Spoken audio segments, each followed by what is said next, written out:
සියලුම දෙනා සාදුකාරයක් දෙන්න. සමන්ත චක්කවාලේසු අත්‍රා ගච්ඡන්තු දේවතා සත්තමං මුනි රාජස්ස සුනන්තු සබ්බ මුක්ඛදං ධම්ම ශ්‍රවණ කාලෝ අයං බදන්තා ධම්ම ශ්‍රවණ කාලෝ අයං බදන්තා ධම්ම ශ්‍රවණ කාලෝ අයං බදන්තා නමෝ තස්ස භගවතු අරහතු සම්මා සම්බුද්දස්ස නමෝ තස්ස භගවතු අරහතු සම්මා සම්බුද්දස්ස නමෝ තස්ස භගවතු අරහතු සම්මා සම්බුද්දස්ස තුන් ලෝකාග්‍රවූ අමාමේනී ශාන්තිනායක තථාගත සම්මා සම්බුදුරජාණන් වහන්සේගෙන් අවසරයි. උතුම් වූ සත්‍ය වූ ශ්‍රී සද්ධර්මයෙන් අවසරයි. ශ්‍රී සද්ධර්මයේ ජීවිතේ කොටගත්තා වූ සීලවන්ත ගුණවන්ත මහා සංඝරත්න සහිතව මේ ආරාම ස්ථානයේ වැඩ වාසය කරන ගෞරවනීය පූජනීය මෙහෙණින් වහන්සේලාගෙන් අවසරයි. සදහැවත් ගුණගරුක පින්වන්ත බුද්ධිමත් පින්වතුනි, මනස සිහිය උපදවා ගන්න යෝනිසෝ මනසිකාරය තුල ඔබට මේ මා දේශනා කරන දහම් කර්මස්ථානයන් මනස අවබෝධ කරගන්න මනස සිහිය පිටවා ගන්න. පින්වතුනි, අතහැරෙන ජීවිතයක් සෑම මොහොතකම උදා වෙලා මව්කුසකින් ආපු ඔබට ඒ මව්කුසේ ත්‍යාගයක් විදිහට ලැබුවා වූ මේ ශරීර ධාතුව තුළ මේ වර්තමානයෙන් අද මනුෂ්‍ය ඵලය කියන ධර්මතාවය විඳිනවා. එහෙමනම් මනුෂ්‍යත්වය තුළ අපේ ජීවිත ධර්මතාවය පරිපූර්ණත්වයට පත් වෙලා තිබෙනවා. පින්වතුන්ට අවශ්‍ය වන්නේ තථාගත සම්මා සම්බුදුරජාණන් වහන්සේගේ උතුම් ශ්‍රී සද්ධර්මය ජීවිතයේ කොටගෙන සෝවාන් සකදාගාමි අනාගාමි අරිහත් කියන මෙන්න මේ මාර්ගඵල නිර්වාණය සාක්ෂාත් කර ගැනීමටයි. බොහෝ පින්වතුන්ගේ විශාල බලාපොරොත්තුවක්. නමුත් බොහෝ අවස්ථාවල ඒක වර්තමානයෙන් ගත්තම සිහිනයක් වෙලා තියෙනවා. දාන සීල භාවනාවල ඔබ බොහෝම නියැලෙනවා. ඒවායේ කිසි අඩුපාඩුවක් නැහැ. හැබැයි පුංචි දෙයක් මතක් කරනවා. මේ පුන් පොහෝ දිනේ පවා පින්වතුනි, ඔබ සීලය සමාදන් වුණා. එහෙමනම් සමාදන් වූ සීලය පාවිච්චි කරන්න. කොහොමද? ඇස පහළ වෙන විට සීලය පාවිච්චි කරන්න. කන, නාසය, දිවකය, මේ සිත තමන්ට පහළ වෙන විට පින්වතුනි සීලය පාවිච්චි කරන්න. මොකද ඉන්ද්‍රිය ධර්මතා අසංවර භාවයට පත් වෙනකොට පින්වතුනි අපේ සංසාර නැමැති වඩුවා කුමක් කරනවාද කියලා සිහිය තුලටවත් සිතාගත නොහැකි. පින්වතුනි, මාංශ ශරීරයක් තුල ඔබ ජීවිතයේ විඳිනවා. ඕකේ ඇතුලේ දෙතිස් කුණප ධර්මතා බොහෝ සංඛ්‍යාවකින් පරමාණු අණු සහ සුද්ධාෂ්ටකයන්ගෙන් පවතිනවා. එහෙමනම් පින්වතුනි, මේ පවතිනවා කියපු කාරණාවේ පින්වතුනි මම සිටිනවා කියන හේතු කාරණාව නිසා තමයි පවතින්නේ. හැම මොහොතකම මම සිටිනවා කියන දැනීමක් තියෙනවනේ. එහෙමනම් පින්වතුනි දැන් ජීවිතයට මේ සිටිනවා නැත්නම් අපි මේ පවතිනවා කියලා දැනෙන දැනීම පින්වතුනි අපේ නිර්වාණය කරා ගෙනියන්න ඕනේ. එහෙමනම් හොඳින් බලන්න ඔබ තුළ කොපමණ කම්පන සංඛ්‍යාත්මක ස්වභාවය ඔබට පහළ වෙනවද? ඇස පහළ වෙනකොට කොපමණ කම්පන සංඛ්‍යාත්මක ස්වභාවයක්. මොකද්ද මේ කම්පන සංඛ්‍යාත ස්වභාවය කියන්නේ? පින්වතුනි ඇසක් පහළ වෙනකොටම ඔබ ඒ බවටපත් වෙලා කන නාසය දිවකය නිර්මාණය වෙනකොට නැත්නම් උපදිනකොටම ඒ බවටපත් වෙලා. දැන් ස්වාමීන් වහන්සේ මේ කියන කාරණාව ගැන මනා සිහිනුවණින් බලන්න ඕනේ. පින්වතුනි මේ ඇස පහළ වෙනවා කන පහළ වෙනවා. දැන් ප්‍රශ්නයක් තියෙනවනේ ස්වාමීන් වහන්සේ එතකොට මේ මව් කුස තුල මොකක්ද හැදුනේ? ඇසද කනද නාසයද දිවද කයද? හොඳට බලන්න පින්වතුනි දැන් ඔබ මේ මල කඳක් තමයි ඉඳවලා තියෙන්නේ. යථාර්ථය ඒක නැත්තම් තුඹසක්. දොරටු පහයි. ඇතුලේ ඉන්නව සර්පේ.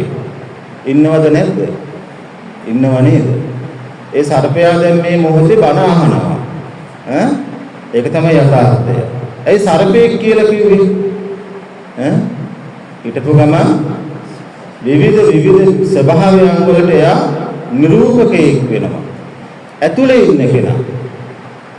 එහෙනම් දැන් තුඹස තුල නැත්නම් මේ මල කඳ තුල ඔබගේ ජීවිතයේ විදිනකොට හොඳට බලන්න පින්වතුනි මේ මස් ශරීරයේ තියෙන ඇහැටද ඔබ ඇහැ කියලා හිතාගෙන හිටියේ. ඇත්තම ඇස බුදුරජාණන් වහන්සේගේ එක් දේශනාවක තියෙනවා මහණෙනි අභ්‍යන්තර සලායතන නිවා ගන්න. එතකොට මොකක්ද මේ අභ්‍යන්තර සලායතන? දැන් මේ සැකසීලා තියෙන ශරීරයේ අයිති බාහිරයටද අභ්‍යන්තරයටද? කොහෙටද අයිති වෙලා තියෙන්නේ? බාහිරයට පින්වතුනි. හේතුව පස්සෙන දෙයක් තියෙන්නේ. එහෙමනම් මේ පස්සෙන ශරීරයෙන් ඔබ ජීවිතයේ යම් විඳිනව ස්වභාවයන් හයකට ඇස කන නාසය දිව කය සිත කියන හයකින් ජීවිතේ විඳිනවා. එහෙමනම් මේ ජීවිතේ විඳිනකොට පින්වතුනි හොඳට බලන්න ඔබට තියෙනවා පින්වතුනි මනෝමය කාය ධර්මතාවය. ඒකට අපි කියනවා ධම්ම කාය කියලා. ධම්ම කාය. එතකොට මේ එළියේ තියෙන මොන කායද? කර්ම කාය. එහෙනම් මේ ලබලා තියෙන කර්ම කයක්. දැන් කර්ම කය ඇතුලේ පින්වතුනි ඒකයි බුදුහාමුදුරුවෝ අපිට කියන්නේ කායානුපස්සනාව බලන්න කියලා. එහෙනම් කර්ම කයේ කායානුපස්සනාව. දැන් ඉන්නවලා තියෙනවා. මොකක්ද? ධම්ම කායද කර්ම කායද? ඇතුලේ තියෙන ධම්ම කාය දැන් කොහෙද ඉන්නේ? ඒක ප්‍රශ්නයක් නේද? ඒකට දැන් අපිට ඉඳගත්ත කය නම් මාංශ කය ඉඳගෙන ඉන්නවා. ඇතුලේ ඉන්න කෙනා කොහෙද යන්නේ? නිරීක්ෂණය කරලා නැද්ද? දූරංගමං ඒකචරං අසරීරං ගුහාසය. ඒ චින්තං සංයමෙස්සන්ති මොක්ඛන්ත මාර බන්ධන. දැන් කය ගමන් යන්න ඒ කයට අපි විධානයන් ලබා දෙනවා. ඇත්තටම මේක මෙවලනවා. අපි මේ පෑන් වාදනයෙන් වතුර බොන්න නම් අපිට වාදනයක් අවශ්‍යයි. එහෙනම් අපේ ජීවිතය යම් ආකාරයකට ධර්මතා සහිත ලෝකස්කන්ධයේ විඳින්න පින්වතුනි අපිට මෙවලමක් ඕනේ. එහෙමනම් සිත නැමැති මේ අරූපී වස්තුවද හිත පේනවද? පේනවද හිත? හිත කියන්නේ මොකක්ද? තමන්ගේ හිත ගැන බැලුවේ නැද්ද තාම? පින්වතුනි මේ සිත කියන්නේ දැනීමේ දැනගන්නා වූ ශක්ති ධර්මතාවයකට. දැනීමේ දැනගන්නා වූ ශක්ති ධර්මතාවයකට. දැන් මල කඳ තුල සිත නැහැ. එහෙනම් මල කඳ පුච්චනකොට නැත්තම් භූම දහනය කරනකොට මල කඳ තුල ප්‍රතිචාර නැහැ. සැබෑ ජීවිතේ විඳින මිනිස්සෙකුට පුච්චන්න හෝ වල දාන්න ගියොත් මොකද වෙන්නේ? ප්‍රතිචාර බොහොමයි. එහෙමනම් බලන්න පින්වතුනි සිතක් තුල නිර්මාණයක් තුල විඳින ඒකජීවී සත්වයේ ඒ සිත් පරම්පරාවන් බිහි වෙනකොට පින්වතුනි අනන්ත අප්‍රමාණ වූ සංඛ්‍යාත්මක ස්වභාවයකට මේ ඒකජීවී සත්වයා විකෘති භාවයට සැකසෙනවා. පින්වතුනි තමන් තමාව තේරුම් ගන්නේ නැති තා නිවනක් දකින්න බෑ. ඒක පෞද්ගලිකව මම කියනවා පින්වතුනි මොකද ධර්මය දැන් මට බාහිර සමාජයෙන් දීලා තියෙනවා කම්මට්ටානාචාර්ය. ඊට පස්සේ අභිධර්ම විශාරද භාවනා උපදේශක. ඒක මම දාගත්ත එක නොවේ. ඒක බාහිර සමාජයේ විසින් ගරු නම්බුවක් විදිහට දෙන එකක්. එතකොට පින්වතුනි ඒ දේවල් සම්පූර්ණයෙන්ම මේ ජීවිතයක් කොට ලබා දෙන්න බාහිර සමාජයේ උත්සුක වුණා. හැබැයි පින්වතුනි මම කම්මට්ටානාචාර්ය කෙනෙක් වෙන්න නම් මම කර්මය ගැන හොඳට දැනගෙන ඉන්න ඕනේ. එතකොට බාහිර සමාජයේ ඉන්න මනුස්සතා සත්වයෝනේ අපි නේද? මම දැක්කා මේ මනුස්සතා තුල සබ්බේ සත්තා ඉන්නවා. ඒ ගමම මා තුලත් දැක්කා. කේන්තියක් යනකොට මිනිස්සෙක්ද අමනුෂ්‍යයෙක්ද? ඉපදුනේ මනුස්සතාවේ ඒ මනුස්සකලේ මනුස්ස විදිහට ජීවත් වෙන්න එපා. එහෙමනම් ක්‍රෝධය, වෛරය, නැත්තම් ඊර්ෂ්‍යා මොනවා හරි දේවල් පහළ වෙනකොට ඇයි අපි වෙනම කෙනෙක් වෙන්නේ? ඒක ජීවි සත්වයක් ඇතුළේ ඉන්නේ. හැබැයි සබ්බේ සත්තා ඒ කියන්නේ සියලු සත්වයෝම අනුගමනය කරනවා සහ සියලු සත්වයෝම අරගෙන රංගනයක යෙදෙනවා. එතකොට පින්වතුනි මම දැක්ක එක දෙයක් තමයි අපි බණ සම්පූර්ණයෙන්ම ත්‍රිපිටකයෙන් අරගෙන ඒවා කටපාඩම් කරාට ඇතුළ නිවෙන්නේ නැහැ. බණ කියන්න පුළුවන්. අපිට උපාසක උපාසිකාවන්ට අනන්ත අප්‍රමාණ දේශනාවක් සිද්ධ කරන්න පුළුවන්. නමුත් මට මාව අවංකද කියන ධර්මතාවයෙන් මා නිරීක්ෂණයක් කරා. එතකොට දැක්ක එකම දේ තමයි පින්වතුනි මම ධර්මය අරගත්තාට මම නිවුනේ නෑ තාම. මොකක්ද ගැටලුව කියලා මා නිරීක්ෂණය කළා. එහෙනම් බුදුගණ තුල භාග්‍යවතුන් වහන්සේ අපිට දේශනා කරපු සියල්ලම නිවන් දකින්න නම් ඇයි මම නිවන් දකින්නේ නැත්තේ? දැන් අම්මලා සම්පූර්ණයෙන්ම දාන සීල භාවනා ධර්මතා තුල බොහෝම ප්‍රත්‍ය ස්වභාවයෙන්ම කටයුතු කරනවා. සමහර විට ස්වාමීන් වහන්සේටත් වඩා ඔබ ධර්මයෙන් අගතැන්පත් වෙන්න පුළුවන්. ඒ කියන්නේ දැනුනේ බණ පොත් කියවලා ධර්ම දේශන දැන් සමහර විට නාලිකාවලින් බොහෝ සංඛ්‍යාත්මක ස්වභාවයකට ධර්මය අහන දැන් අපිට එහෙම ධර්මය අහන්න වෙලාවක් නැහැ. ඇයි දන්නවද? මම නිතරම සිටින්නේ මා තුළ විමසින්නේ. ඇත්තටම බණ අහන්න මා පෙළඹෙන්නේ නැහැ. මා තුළ තියෙන ධර්මය මම දකින්න උත්සාහ කරනවා. හැබැයි පින්වතුනි ඒක පරිපූර්ණ කරගන්න හැකියාව මට ලැබුණා. ඒක මහත්ඵල මහානිසංස කුසල කර්මයක් එදා මට ඇති වුණේ. ඉතින් මම පින්වතුන්ට කියන්නේ ඔබ බණපොත් කියවන්න. ධර්ම දේශනා ශ්‍රවණය කරන්න. හැබැයි හරි ෂෝක් බණ බොහොම හොඳ බණ බොහොම හොඳ හාමුදුරුවමක් කියන දේ තුලින් නවතින්න එපා. බුදුහාමුදුරුවෝ කියනවා නයිදං අත්තකතම් බිම්බන් නයිදං පරකතං අගං හේතුන් පටිච්ච සම්භූතං හේතු භංගා නිරුච්ඡති. මම කරන දේකුත් නෙවෙයිලු අනුන් කරන දේකුත් නෙවෙයිලු හේතු නිසා හටගෙන හේතු නැතිවම නිරෝධ වෙනවලු. දැන් ඕක අපි සිංහල අර්ථයේ ප්‍රකාශයට පත් කරගත්තා. දැන් හරිද නිවන් දැක්කද? ප්‍රශ්නයක් තියෙන්නේ ඔන්න ඕකයි. ඇයි විදර්ශනාව නැත්තේ? ඇයි මා තුළ ඔය කියන කාරණාව විමර්ශනය නොවන්නේ? ඒකයි නිවන් දකින්න බැරි පින්වතුනි. අපි හැම ධර්මයක්ම අසා ශ්‍රවණය කරගත්තට ඒක තමන් තුළ බලන්නේ නැහැ. ඒකයි මම මුලින්ම පටන් ගන්නකොට දැන් තුඹසක් ගැන දේශනා කරේ, සරපෙක් ගැන දේශනා කරේ. ඔබ අත්දකින්න කණ්ණාඩියක් ළඟට ගිහින් බලන්න මේ සිටින්නේ ඔබමද? ඔබමද සිටින්නේ? නැහැ පින්වතුනි. ඔබ යථාර්ථය දකින්න ඕනේ. පින්වතුනි මේ පෙන්වන රූපයට ඔබ ඇතුළේ පහළ වෙන නාමය, ඒ නාමය තුල යථාර්ථය අරගෙන බලන්න ඔබට පුළුවන් දේ නාමය අතින් අල්ලන්න. අතින් අල්ලන්න බෑ.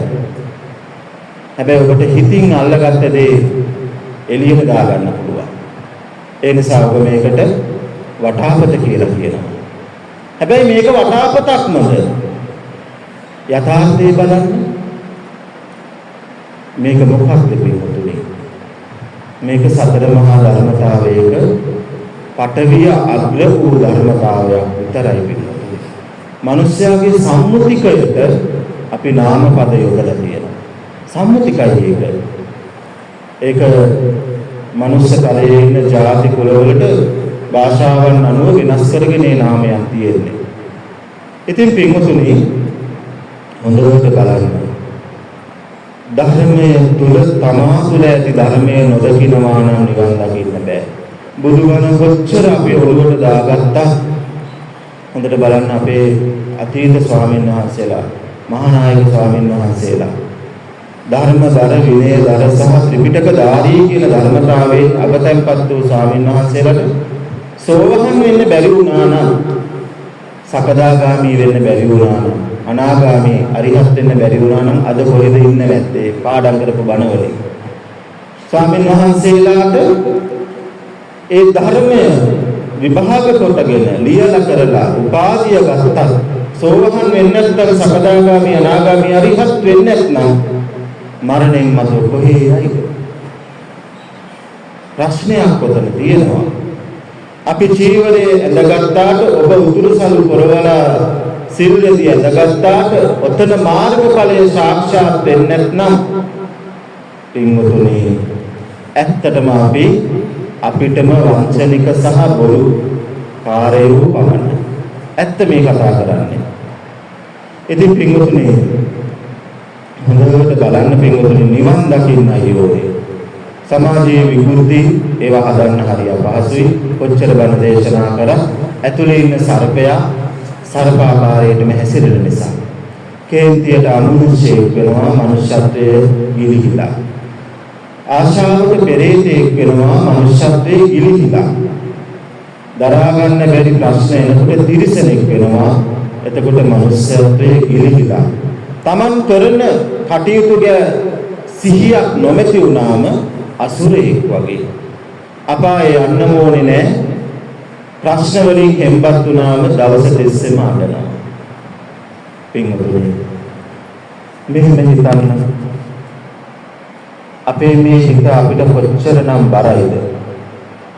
ප්‍රශ්නයක් ආවම ඒක අපි දවසම දරාගෙන ඉන්නකොට කන්න හිතෙන්නේ නැහැ.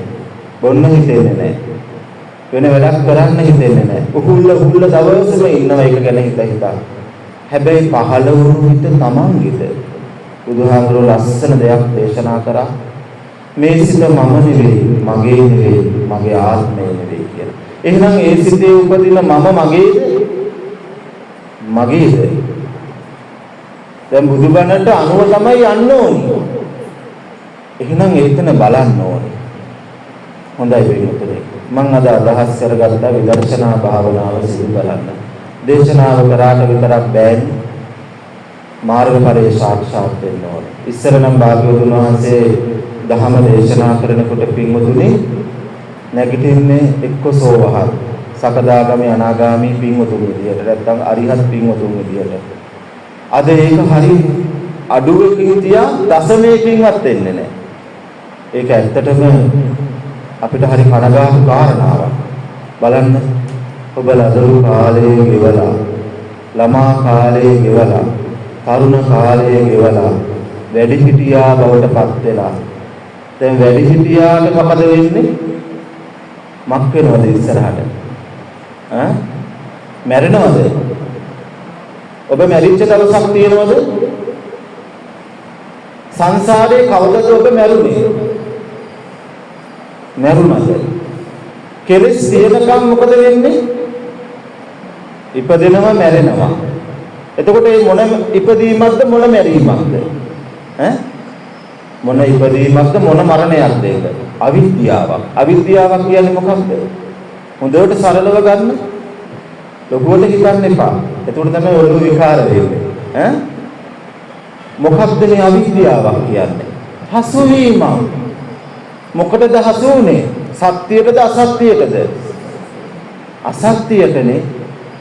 මව කුස අතහැරුණාද අතහැරියාද? ලදරු කාලය අතහැරියාද අතහැරුණාද? ළමා කාලය අතහැරියාද අතහැරුණාද? තරුණ කාලය අතහැරියාද අතහැරුණාද? වැඩිහිටියා වර්තමානය අතහරිනවාද අතහැරෙනවාද? මොකක්ද වෙන්නේ? ඊයේ දවස අතහැරියාද අතහැරුණාද? එන අතහැරිලා තියෙන ලෝකික නේද ඉපදිලා තියෙන්නේ? Taman තුලටපත් තුණු සෑම දෙයකම මක්ුණාද? අර කියපු කාරණා ටිකේ දැන් ඉපදුණු දවසේ අපි කියමු මව් කුසෙන් ගත්ත දවසේ ඒ මව් කුසේ ඉඳලා අද දක්වාම ගත්ත ටික රූප දැන් ගොඩක් තියෙන්න ඕනේ ඇතුලේ. ශබ්ද ගොඩක් තියෙන්න ඕනේ ඇතුලේ. නාසයට පහළ වුණු ගන්ධ ගොඩක් තියෙන්න ඕනේ නේද? දිවට ගත්ත රසයන් ගොඩක් තියෙන්න ඕනේ. ඇස් දෙක පියාගෙන බලන්න ඒ ටික තියෙනවද කියලා. ඇහින් දැක්ක රූප සංඛ්‍යාව මං හිතන්නේ කොච්චර ඇද්ද දැන්? ගණනය කරගන්න පුළුවන්ද? අසංඛ්‍ය ධර්මතාවවලපත් වෙනවා එතකොට. එහෙනම් එක රූපයක්වත් දැන් ඇස් දෙක පියාගෙන පේනවද බලන්න? tempatuව දිහා බලන්න ඕනේ. ඔය ඔක්කොම ඇතුළටනේ යන්නේ. භාග්‍යවතුන් වහන්සේ කියනවා පින්වතුනි ආනපාන කියලා. මොකද්ද ආනපාන කියන්නේ? හුස්මට විතරද? නෑ පින්වතුනි. හුස්ම එක නිර්දේශ ධර්මතාවයක් විතරයි. ආන කියන්නේ ගත්ත, පාන කියන්නේ බැහැර වීම. එහෙනම් මොනවද ගත්තේ? ඇහෙන්, කනින්, නාසයෙන්, දිවෙන්, කයෙන් ගත්තේ ඒවා, සිතින් ගත්තේ ඒවා. ඊට පස්සේ මොකද වුනේ? ගත්ත දේ තුල නිර්මාණයක් වෙලා එළියට බැහැර වුණා. මොකද්ද මේ නිර්මාණය? නිර්මාණය සැකසෙන්නේ මොකෙන්ද? බැලුවේ නැද්ද? දැන් එළියේ තියෙන වර්ණ සටහනක් නේ තියෙන්නේ. දැන් මේක මොකද්ද? රූපයක්ද වර්ණයක්ද? මේක වර්ණ සටහනක් පින්වතුනි. දැන් මේක ඇතුළට ගියාම වටාපතක් ඔබගෙන් එළියට එනවා. පේන රූපය කිව්වට මේක වර්ණ සටහනක්. දැන් මලමිනියට අලුතෙන් ඇලිච්ච කෙනෙක්ව ගමු. ඇහැ තියෙනවනේ. ඇහැ තියෙනවා. ඒ මලමිනියෙන් ඇහුවොත් මොකද්ද මේ කියලා? ප්‍රතිචාර තියෙනවද? එහෙනම් ඇහැ තිබ්බේ කොතනද? ප්‍රතිචාර දක්වන්න ඇස තියෙන්නේ කොතනද? එහෙනම් රූපය පහළ වුණේ කොතෙන්ද? ඒ රූපයට කලින් වර්ණය නිර්මාණය වුණේ කොතෙන්ද? ගැඹුරුයිද මේ බණ? අපහසුද? පින්වතුනි අපි ඇත්ත දැනගන්න ඕනේ. ඇත්ත නොදැන බෑ. අපි අර මොකක් හරි භාග්‍යවතුන් වහන්සේගේ තියෙන ගාථා පාඨයකින් දෙයක් අපි නිර්මාණය කරලා දේශනා කරාට ඔබට ගැලවෙන්නේ නැත්නම් ඒක මටත් වැඩක් නෑ. ඇත්තම පිරිසිදු භාවයටපත් වෙන්න ඕනේ. මෙහෙම හිතමු. ඔබ කුඩා කාලයේ පටන් වර්තමානයේ දක්වා කළ කී දෑ අනන්තයි අප්‍රමාණයි. දැන් ඒකේ මතක සටහනක් තියෙනවනේ නේද? ඔක්කොම මතකයිද සල්පයයිද? එහෙනම් ඇලිලා තියෙන ප්‍රමාණය විතරයි පින්වතුනි Taman දන්නේ. දැන් ඕක තමයි මේ බිමින් තියාගන්නත් බැරි. බිමින් තියාගන්න බැරියයි නිච්ඡත්වයේ ඉන්න තාම. බිමින් තියෙන්නේ නැහැ. එහෙනම් ඔබගේ හදවත ඇතුලේ ඉන්න කෙනාට කියන්න සෑම දෙයක්ම මට මාගේ නොවන බව. ඒ සෑම දෙයක්ම විශ්වයේ පවතිනා වූ අනිත්‍ය ක්‍රියාදාමයකින් සැකසීලා එහි පැවැත්මක් නොමැතිවම නිරෝධ වෙන බව. පැහැදිලිද? පින්වතුනි මේ බාහිර ලෝකෙට අපි පෙන්වන රූපය සම්පූර්ණයෙන්ම මිරිගුවක්. මේ ඇහැ කන නාසය දිවකයක් නෙවෙයි දොරටුවක් පින්වතුනි. එහෙනම් ඇත්තම ඇහැ කන නාසය තියෙන්නේ තමන්ගේ චිත්ත මනෝමය ධර්මතාවය තුළයි පින්වතුනි. ඒකට අපි කියනවා මනෝකාය කියලා. තව වචනයක් කිව්වොත් ධම්මකාය. එහෙමනම් පින්වතුනි මේ ධම්මකාය ඇතුලේ වේදනානුපස්සනාවක් ඇති වෙනවා. චිත්තානුපස්සනාවක් ඇති වෙනවා. අවසානයේ මොකද වෙන්නේ? ධම්මානුපස්සනාවක්. මොකද ධම්මානුපස්සනාවක් කියන්නේ? සියල්ලේ යථාර්ථය. දැන් ඔය ධම්මානුපස්සනාව නැහැනේ. ඔබගේ හැමදේම තියෙන්නේ කොතනද? ගෙවල් දොරවල්, අඹදරුවන්, එහෙම නැත්නම් අපි හිතන ඕනෑම කාරණාවක්. කොහෙද තියෙන්නේ ඔක්කොම? හිතේද? හිත කොතනද තියෙන්නේ? දැන් හිතේ තියෙනවා නම් ඔතන මේ ප්‍රශ්නේ තියෙන්නේ. ඇති වුණු හිතට මක් වෙනවද? ඔබගේ මෙච්චර කල් ඇති වුණු සිත් පරම්පරාවට මක් වුණාද? ඇති විලාම තියෙනවද නැති වෙනවද? බුදුහාමුදුරුවෝ කියනවා චිත්තක්ෂණයක් කියලා. එතකොට මේ චිත්තක්ෂණයක් තුල පින්වතුනි පඨවි ආපෝ තේජෝ වායෝ වර්ණගන්ධ රස ඕජාවක් සැකසෙනවා පින්වතුනි. එක චිත්තක්ෂණයකට. එතකොට අන්න ඕක තුල මමයේ මාගේ ආත්මීය වශයෙන් කාමරාග පටික මාන දිට්ඨි අවිද්‍යාවක් නිර්මාණය වෙනවා. මේ එකකට ඒ එකක් නිර්මාණය වෙනකොට 84000ක් ධර්මස්කන්ධය වැහෙනවද විවෘත වෙනවද? ප්‍රඥාවන්තයාට ඒක විවෘත වෙනවා, මෝඩයට වැහිලම ගිහිල්ලා සංසාරයේ නිර්මාණය වෙනවා.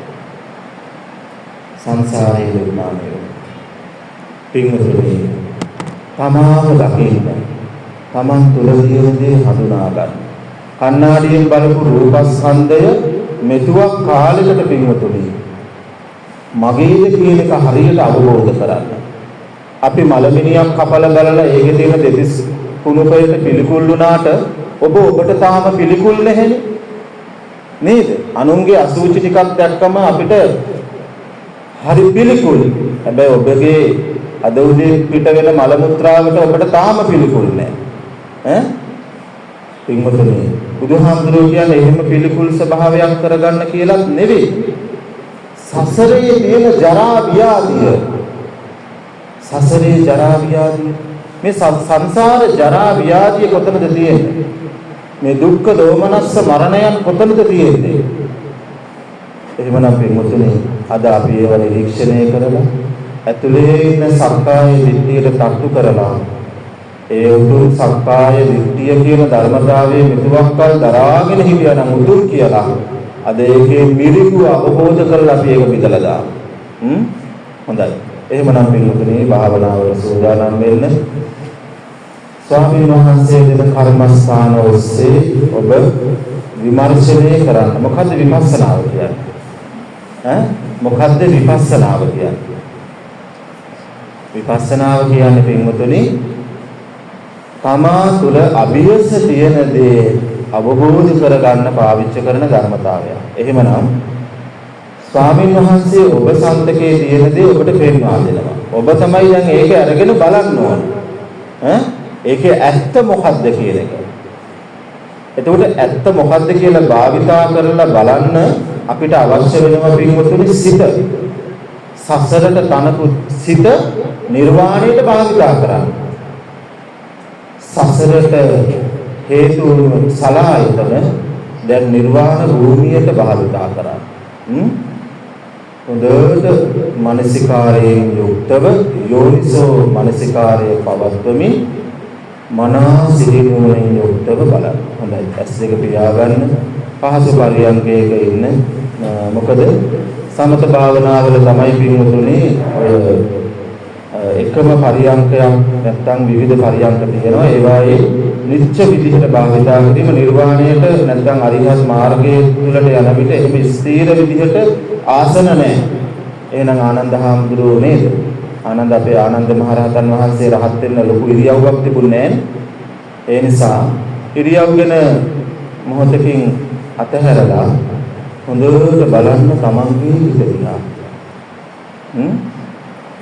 හුස්ම රැල්ල ඔබ තුළට ඇතුළු බැහැර වෙනවා.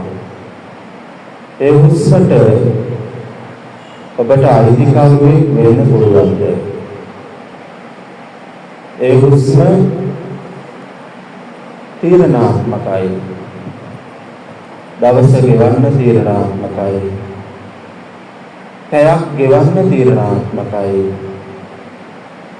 මේ හුස්ම තුළ මේ මොහොත තීරණාත්මකයි. මේ හුස්ම තුළ බාහිරයත් අභ්‍යන්තරයත් ඔබට ජීවිතය ගෙවන්න උපකාරී වෙලා. හොඳින් බලන්න පින්වතුනි, බොහෝම සුවබර වූ මහ පොළොව ඔබට මේ මොහොතේ පිහිට වෙලා ජීවය ලබා දෙන, උණුසුම ලබා දෙන හිරු මේ මොහොතේ ඔබට පිහිට වෙලා ඔබගේ ජීවිත ධර්මයතාවයට මෙතුවක් කාලයකට ජලය, මේ හුස්ම නැත්තන් සුළඟ ඔබට උපකාරී වෙලා. එහෙමනම් හොඳින් බලන්න, ඉර හඳ සහිතව, මහ පොළොව සුළඟ ජලය සහිතව, ගස් කොළන් සහිතව, සතා සිව්පාවා සහිතව ඔබට ගනුදෙනු පියවන්න පහළ වුණු ඥාති කියලා සිතාගෙන සිටින ඒ සත්ව සමූහයාම ඔබගේ කර්මය සඳහා උපකාරී වෙලා.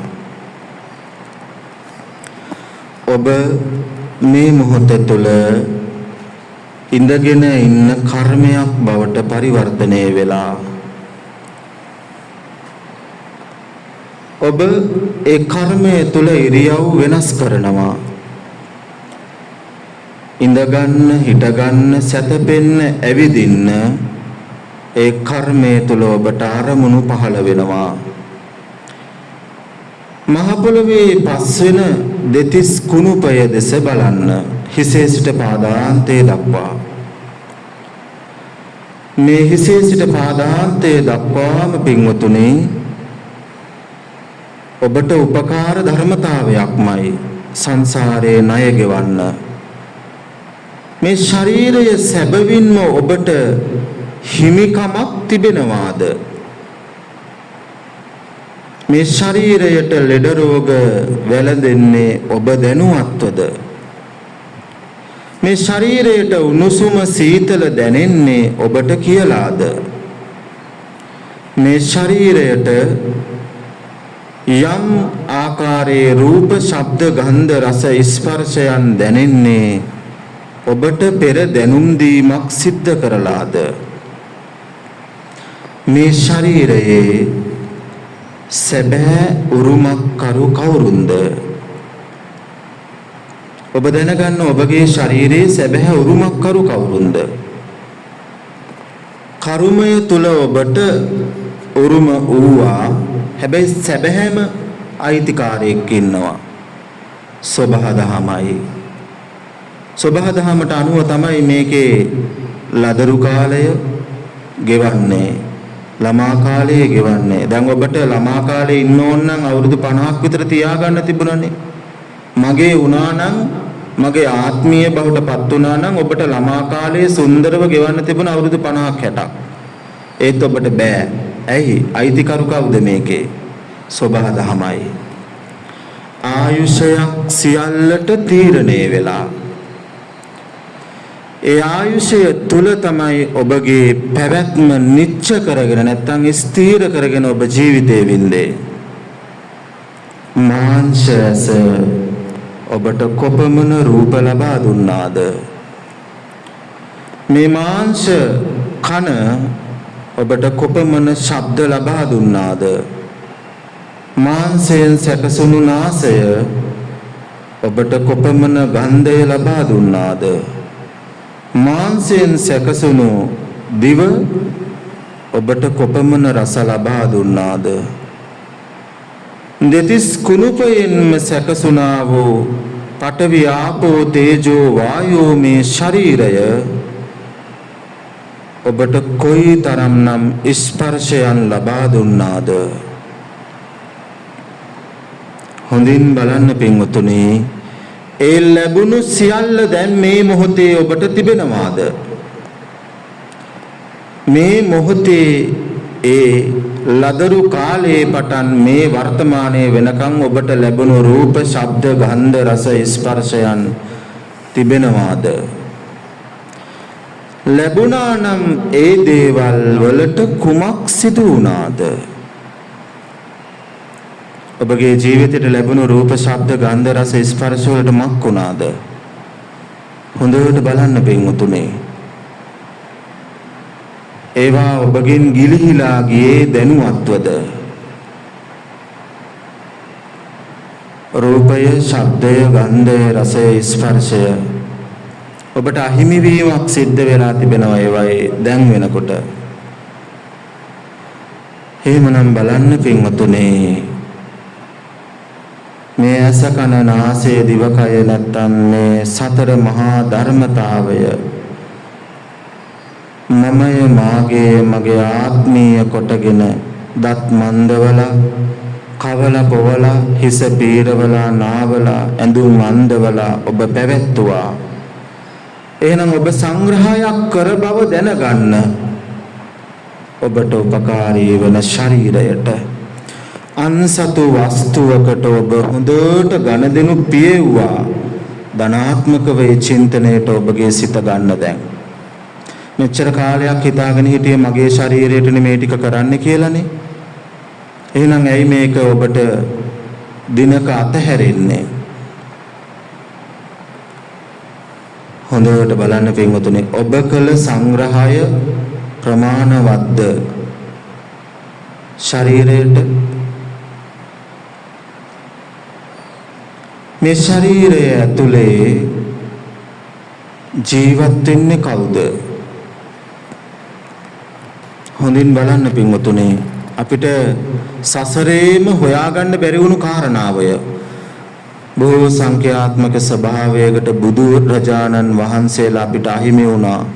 රහතන් වහන්සේලා අහිමි වුණා. මොකද අතහැරිලා තියෙන ලෝකයක ඉපදිච්ච නිසා. එහෙනම් ඇයි මට මාවම අතහැරිලා ඉන්නේ? ඇයි මට මාව පේන්නේ නැත්තේ? මම මෙච්චර කල් කණ්ණාඩියෙන් දැක්කේ පස්වෙන දෙයක්.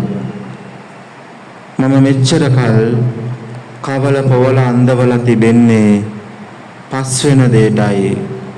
ඔබ තුඹසක් තුලට සංග්‍රහ කරා. තුඹසේ ඇතුලේ සිටින ඔබව දැක්කාද? තමා තුලින් තමා දකින්න.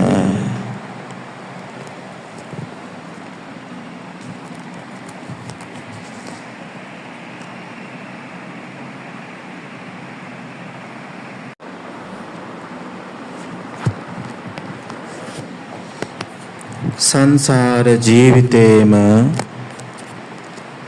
බාහිරින් ගත්ත සෑම දෙයක්ම කර්මය උදෙසා පාවිච්චි කරා. ඒවා නිච්ච කරගන්න බෑ, අතහැරුණා. අතහැරුණේ ඔබට අයිති නැති නිසා. එහෙමනම් ඔබ බලන්න ඔබ දෙස. අත නොහැරපු කෙනා ඉන්නව ඇතුලේ. අල්ලගෙන නිච්ච කරගෙන දෘෂ්ටි වලින් ඉන්නේ. මනෝමය දෘෂ්ටියෙන් සිටින තමන්. ඒ ඇතුලේ ඉන්න කෙනාට මේ කය ලෙඩ වෙනකොට දරා ගන්න බෑ. ඇහැට, කනට, නාසයට, දිවට, කයට දෙයක් දැනෙනකොට ඔය ඇතුලේ ඉන්න කෙනාට ඉවසුම් නැහැ, ප්‍රතිචාර දක්වනවා. ඒ ඇතුලේ ඉන්න කෙනා මෙතුවක් කල් තමන් තුල තියෙන ස්වභාවයන් අනවබෝධයෙන් සිටපු නිසා ඒ බොහෝම තමන් තුලටපත් වුණු දෑ තුල ජීවිතය වින්දා නිච්ච කරගෙන, වෛරය නිච්ච කරගෙන චරිතයක් වුණා. ආදරය, දයාව, කරුණාවත් නිච්ච කරගෙන චරිතයක් වුණා. සම්මුතිකව අතහරිනකොට කලකිරීම නිච්ච කරගෙන ඒව අතහරින්නේ. හැබැයි ඒක දැකලා නෙවෙයි අතහැරියේ. මොකක්ද? අයිති නැහැ කියන එක. කවුරුන්ද ඔබ? මේ සංසාරයේ ඇඳුම් මාරු කරන අම්බලන් තුල එහෙම නැත්නම් තුඹස් තුල ජීවත් වෙන ඔබ කවුරුන්ද?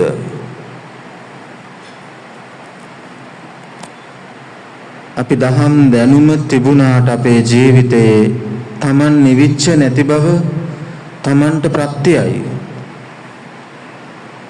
ඔබ අනිච්චයි කියලා කටින් කිව්වාට ඇයි ඔබගේ ඇහැට පහළ වෙනකොට ඔබ අනිච්ච වෙන්නේ නැත්තේ? නාසයට, දිවට, කයට, සිතට පහළ වෙනකොට ඇයි ඔබ අනිච්ච වෙන්නේ නැත්තේ? ඒවා තුළ ඔබගේ ප්‍රතිචාරය ස්ථිරයිනේ.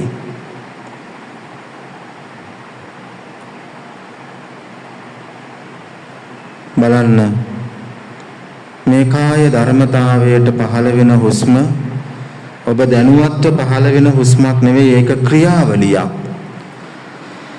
හැහ කන නාසය දිවකයට පහළ වෙන බාහිර දේවල් ඔබ දැනුවත්ව නෙවෙයි, එය ක්‍රියාවලියක්.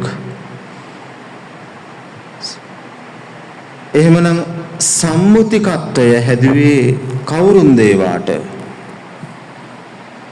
ඒ බාහිරයටත් ශරීරයටත් සම්මුතිකත්වයක් හැදුවේ කවුරුන්ද? සසර පුරාම ඔබම නිර්මාණය කරපු එක නෙවෙයිද අදත් ඔබ භාවිතා කරන්නේ? නාම රූප. මෙරි මෙරි ඉපදුණු සංසාරයේ ඔබ ඉපදුණු සත්ව ජාතිය අනන්තයි. එහෙමනම් ඔබ මේ මනුස්ස ජාතිය තුළ ඔබ තුළ සත්වයෝ කී දෙනෙක් පහළ වුණාද? තිරිසන් හැඟීම් එනකොට, අමනුෂ්‍ය හැඟීම් එනකොට, പ്രേත හැඟීම් එනකොට, නොහික්මුණු හැඟීම් එනකොට ඇත්තටම ඔබේ මොහොතේ මිනිස්සෙක් පමණක්ම වුණාද?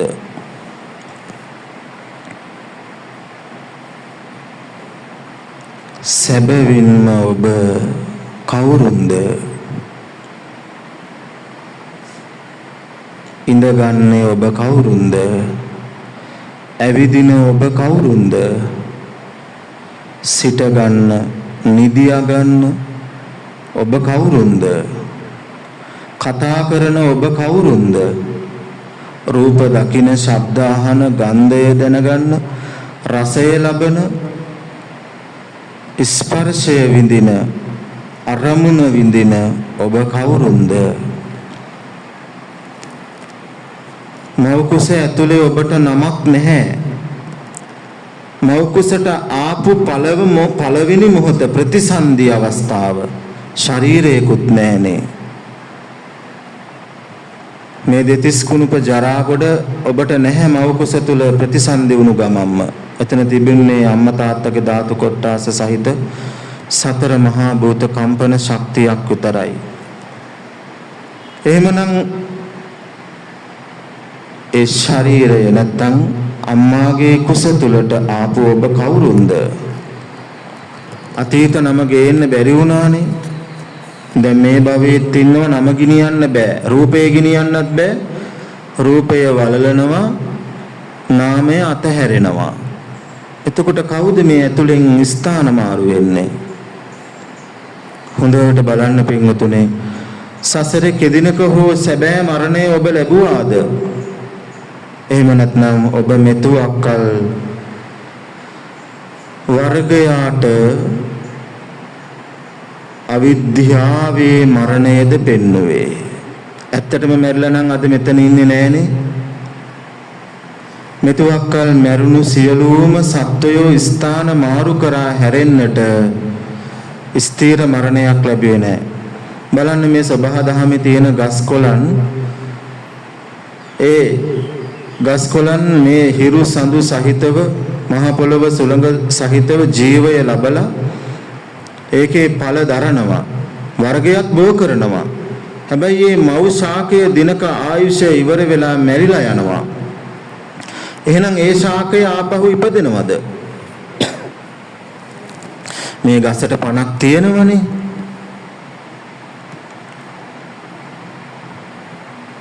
එහෙනම් ඔබ මැරිලා ආයේ ඉපදෙනවනේ. එතකොට ඔබ ඇත්තටම මැරුණාද නැත්නම් හේතුවට ස්ථාන මාරු කරගත්තාද?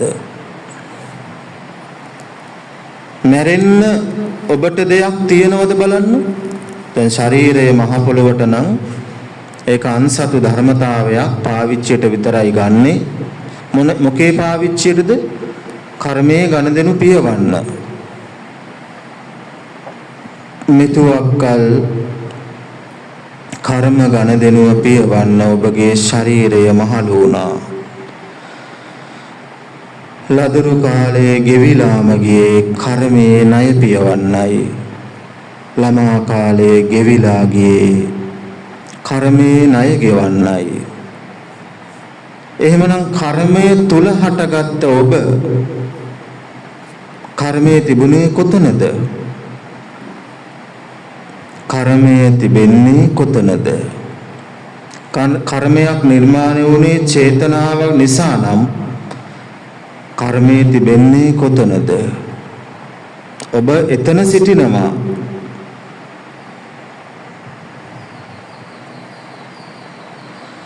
හොඳට යෝනිසෝ මනසිකාරයේ පිහිටව ගන්න. යෝනිසෝ මනසිකාරය කියන්නේ උපදින තැනට සිහිය පිහිටවන්න කියන එක. ඇස උපදිනවා නම් සිහිය පිහිටවන්න. කන උපදිනවා නම් සිහිය පිහිටවන්න. නාසය දිවකය සිත උපදිනවා නම් සිහිය පිහිටවන්න. ඒ ඉන්ද්‍රියට සිහිය පිහිටවන්න. එතන උපදින තැන. ඇහැ කන නාසය දිවකයක් සිතක් නැත්තම් උපදින්න බෑ.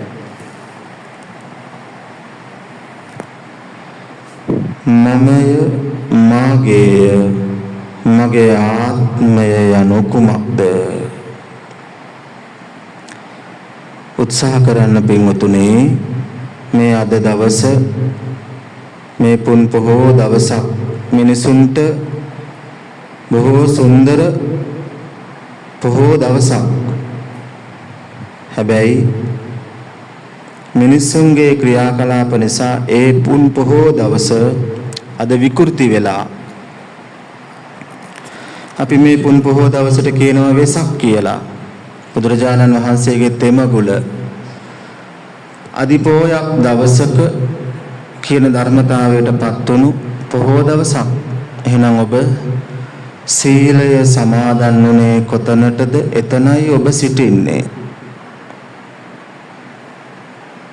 ධර්මය අසාධාරණය වෙන තැනයි දැන් ඔබ සිටින්නේ.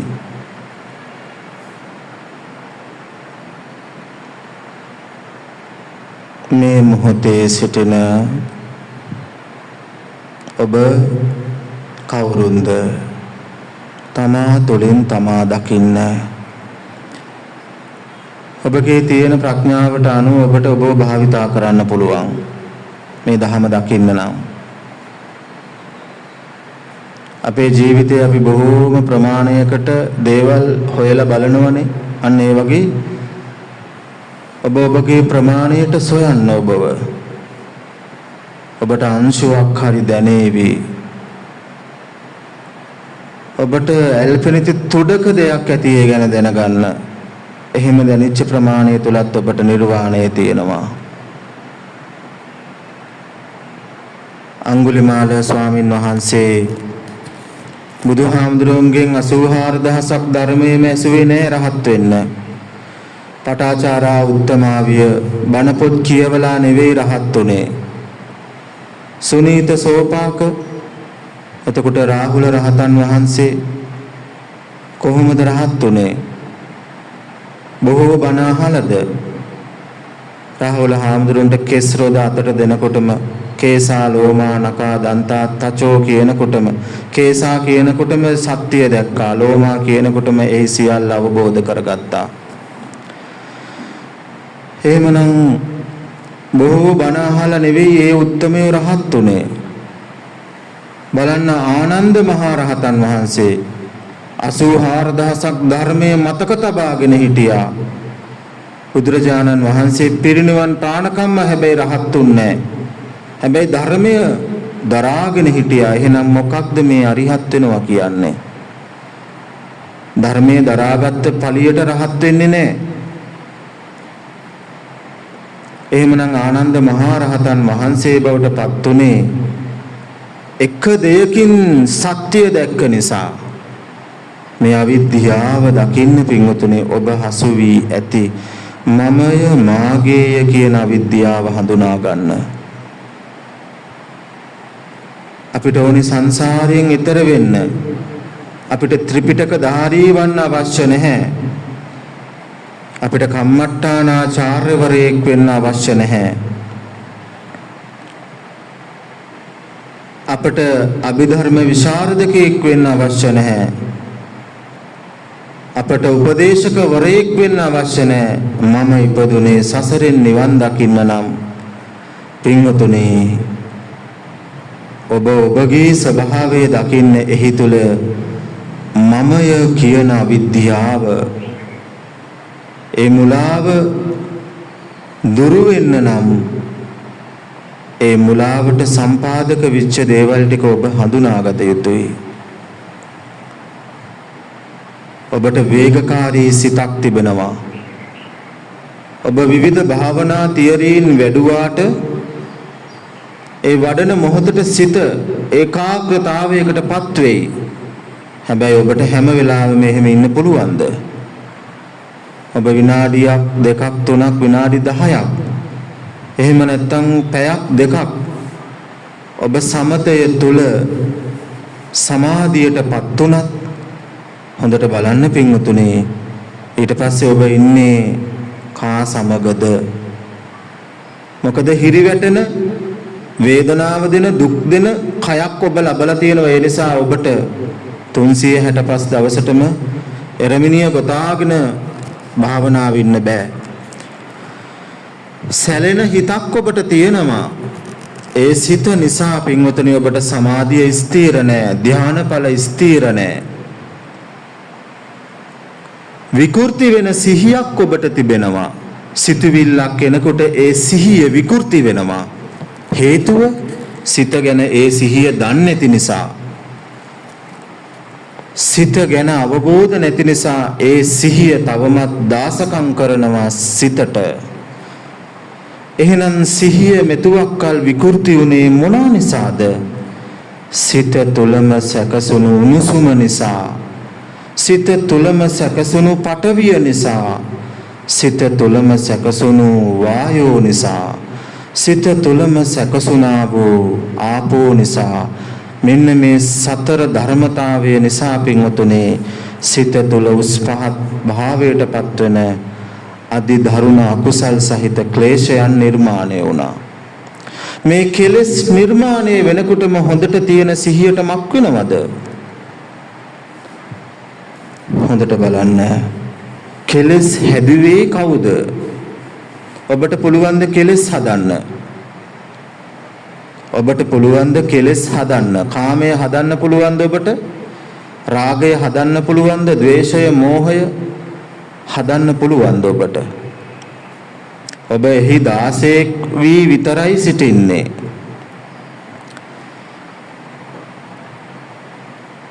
ඔබ දාසකම් කරන සිත ඔබට වළංගුද?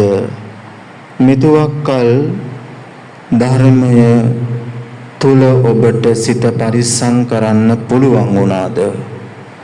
මොකද අහපු ධර්මයක් හෝ නැත්නම් අපි දැනුමට සාපේක්ෂව තිබ්බ ස්වභාවයන් වලට ඔබගේ සිත පිරිසිදු කරගෙන ඉන්න පුළුවන් වුණාද? කේන්තියක් ආවෙම නැද්ද බලන්න? ක්ලේශයක් ආවෙම නැද්ද බලන්න? ඒවට ප්‍රතිචාර කොපමණ දැක්කුවාද කියලා බලන්න. සිත මොන හැඩයෙන් යුක්තයිද? ඔබගේ සිත. අනුන්ගේ සිත නෙවෙයි. තමන්ගේ සිත. මේ සිත මොන හැඩයෙන් යුක්තයිද?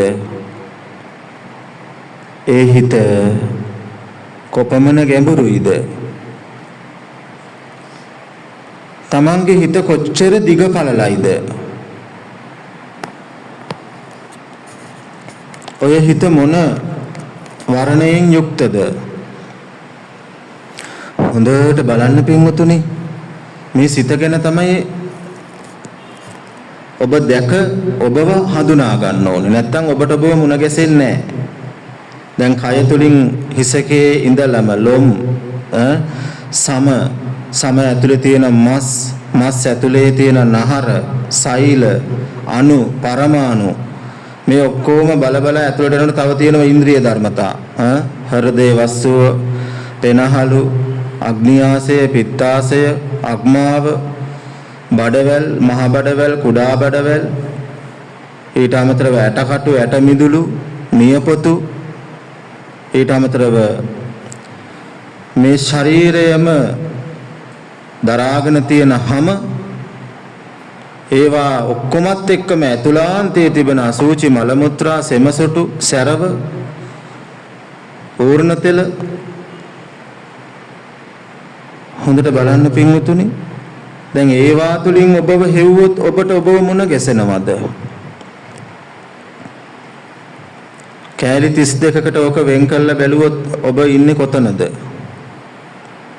මනසින් මෙනෙහි කරලා බලන්න.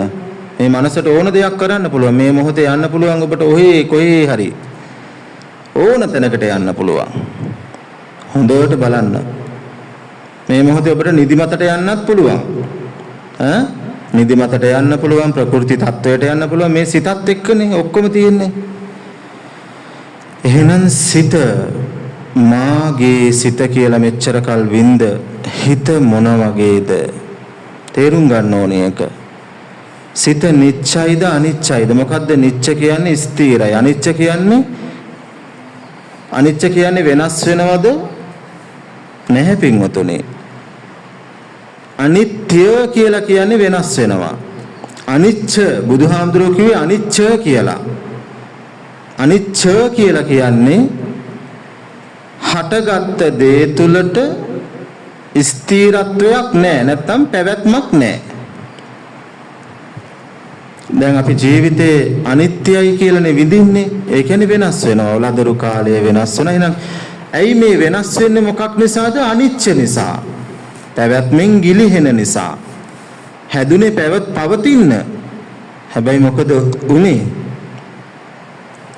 පවතින්න බෑනේ. මේ සිතක් සිතුවිල්ලකින් නිර්මාණය වුණාම පවතිනවද බලන්න. ඔබගේ ලදරු සිතුවිලි වලට කුමක් සිදු වුණාද? ඔබගේ ළමා සිතුවිලි වලට කුමක් සිදු වුණාද? ඔබගේ තරුණ සිතුවිලි වලට කුමක් සිදු වෙනවාද? ඔබගේ වැඩිහිටි නැත්නම් මහලු සිතුවිලි වලට කුමක් සිදු වෙනවාද? ඇත්තටම දැන් ඔය සිත ඇතුලේ වැඩිහිටියෙක් හෝ මහල්ලෙක් සිටිනවාද? දුරං ගමන් ඒකචරං අසරීරං ගුහාසයං දුර ගමන් යනවලු ගුහාවක වාසය කරනවලු. එහෙනම් තුඹස ඇතුලේ දැන් හිත වාසය කරනවනේ. එතකොට හිතට ගමන් යන්න මොකක්ද භාවිතා කරන්නේ?